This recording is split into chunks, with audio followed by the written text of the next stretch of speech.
ഗർഭിണിയായ യുവതിയെ വീടിന്റെ ശുചിമുറിയിൽ തൂങ്ങി മരിച്ച നിലയിൽ കണ്ടെത്തി. കൊല്ലം ആയൂർ ഇളമാട് കോട്ടയ്ക്കാവിള മനുഭവനിൽ 22 വയസ്സുള്ള അശ്വതിയെയാണ് തൂങ്ങി മരിച്ച നിലയിൽ കണ്ടെത്തിയത്. കഴിഞ്ഞ ദിവസം അശ്വതിയും ഭർത്താവും ഒന്നിച്ച് ഹോസ്പിറ്റലിൽ മെഡിക്കൽ ചെക്കപ്പിന് പോയി വന്നതിനു ശേഷം ഇന്നലെ 3 മണിയോടെയാണ് തൂങ്ങി മരിച്ച നിലയിൽ കാണപ്പെട്ടത്. വാളകം അണ്ടൂർ സ്വദേശിയാണ് അശ്വതി. കഴിഞ്ഞ 3 വർഷക്കാലമായി അശ്വതിയും കുടുംബവും ഇവിടെ താമസക്കാരാണെന്ന് വാർഡംഗം ലേവി മനോജ് പറഞ്ഞു. മരിച്ച അശ്വതിക്ക് 3.5 വയസ്സുള്ള മറ്റൊരു കുട്ടി കൂടിയുണ്ട്. ജോലിക്കായി കർണാടകത്തിൽ പോയിരുന്ന അശ്വതിയുടെ ഭർത്താവ് മനു പ്രസവവുമായി ബന്ധപ്പെട്ടാണ് നാട്ടിലെത്തിയത്.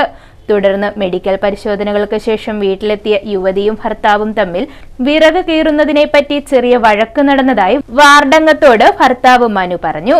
തുടർന്ന് ശുചിമുറിയിൽ പോയ ഭാര്യയെ കാണാതെ വന്നപ്പോഴാണ് മൃതദേഹം ശുചിമുറിയിൽ മുട്ടുകുത്തിയ നിലയിൽ കണ്ടതെന്നും മനു പറഞ്ഞു. ബന്ധുക്കളുടെ സഹായത്തോടുകൂടി യുവാവ് ഭാര്യയെ വാളകം മേഴ്സി ആശുപത്രിയിൽ എത്തിച്ചു. പിന്നീട് കൊട്ടാരക്കര താലൂക്ക് ആശുപത്രിയിലേക്ക് മാറ്റി. മനുവും ഭാര്യയും മനുവിന്റെ ജ്യേഷ്ഠനും കുടുംബവും ഒന്നിച്ചാണ് ഈ വീട്ടിൽ താമസിച്ചിരുന്നത്. സംഭവം നടക്കുമ്പോൾ ജ്യേഷ്ഠന്റെ ഭാര്യ കുട്ടികളെ സ്കൂളിൽ നിന്ന് വിളിക്കുവാനായി പോയിരിക്കുകയായിരുന്നു.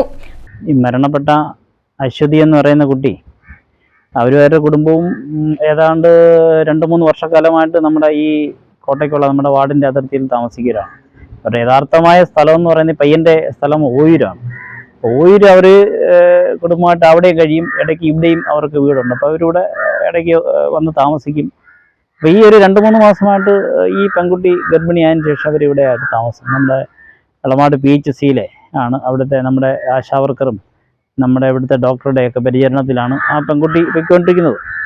അപ്പോൾ ഈ സംഭവം നടക്കുന്ന എന്ന് പറയാം ഏകദേശം ഒരു 4 മണിയോടുകൂടി നമ്മളെ പോലീസ് സ്റ്റേഷനിൽ നിന്നാണ് ഇങ്ങനൊരു അറിയിപ്പ് എനിക്ക് ലഭിക്കുന്നത്.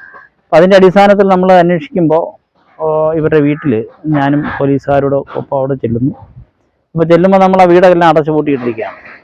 അപ്പോൾ ഞാൻ ഇവരുടെ ബന്ധുക്കളെ നമ്മൾ ബന്ധപ്പെട്ടപ്പോൾ ഞാൻ അറിഞ്ഞത് ഇന്ന് അവർ ഇതേ ദിവസം രാവിലെ ഭാര്യയും ഭർത്താവും കൂടി അവർ ചെക്കപ്പിന് പ്രഗ്നൻ്റ് ആണ്, 9 മാസമായി. അപ്പോൾ ചെക്കപ്പിന് പോയതാണ്. പോയിട്ട് തിരികെ വന്നു. അവർ രണ്ടുപേരും വീട്ടിലുണ്ടായിരുന്നു. അപ്പോൾ അവർ കുറച്ച് കഴിഞ്ഞതിന് ശേഷം ഇവർ ഭാര്യയും ഭർത്താവും ഉണ്ടായിരുന്നു. അപ്പോൾ ഇവരുടെ സഹോദരൻ്റെ ഭാര്യയും അവരുടെ കുഞ്ഞുങ്ങളും ഇവരെല്ലാം കൂടെ ഒന്നിച്ചാണ് കഴിയുന്നത്. അപ്പോൾ ഈ സമയത്ത് സഹോദരൻ്റെ ഭാര്യയും അവരുടെ കുഞ്ഞുങ്ങളെ സ്കൂൾ വിട്ട സമയത്ത് വിളിക്കാനായി പോയ സമയത്താണ് ഇവർ ഈ സംഭവം നടക്കുന്നത്. പൂയപ്പള്ളി പോലീസ് മനുവിനെ രാത്രിയിൽ വിളിച്ചു വരുത്തി ചോദ്യം ചെയ്ത ശേഷം വിട്ടയച്ചു. മൃതദേഹം പാരിപ്പള്ളി മെഡിക്കൽ കോളേജിൽ പോസ്റ്റ്മോർട്ടം നടത്തും. പോലീസ് അസ്വാഭാവിക മരണത്തിന് കേസെടുത്ത് അന്വേഷണം ആരംഭിച്ചു. ന്യൂസ് ബ്യൂറോ, കൊല്ലം.